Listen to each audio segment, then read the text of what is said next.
So yun nga, meron akong kaibigan dati na katrabaho ko before sa Pure Foods or Vitalife, no?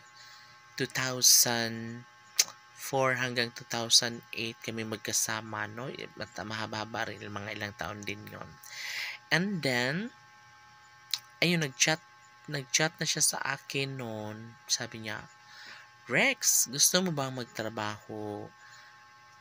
Magkasama tayo or magkaiba tayo ng outlet.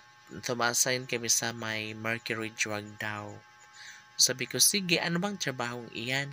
Sabi niya, mag-aano tayo, isa tayo mga wellness consultant. So, sige, try ko. Okay? Tamang-tama na yun mga kaibigan ko. Ano na yun?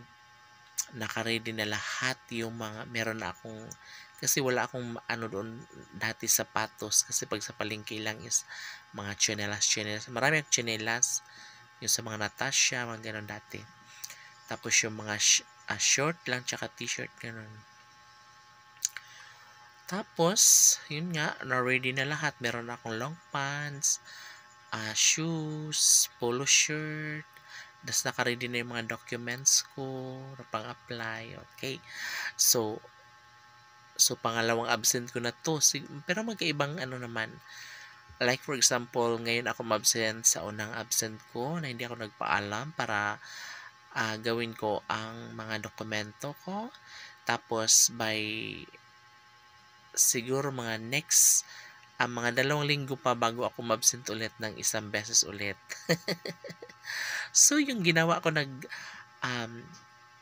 sabi ng kasama ko dati na, Rex, ready ka na ba tomorrow?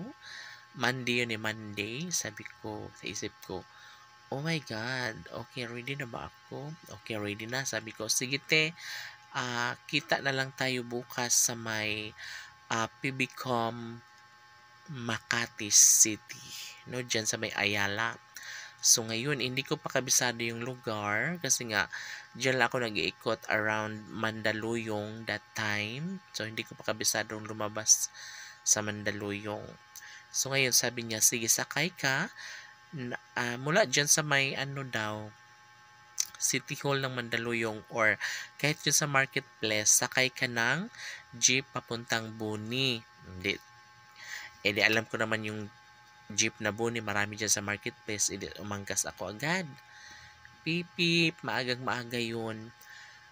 Tapos sabi niya, pagkarating mo dyan sa Buni, baba ka and then sakay ka ng bus na may tatak na Leveresa. To be continued muna.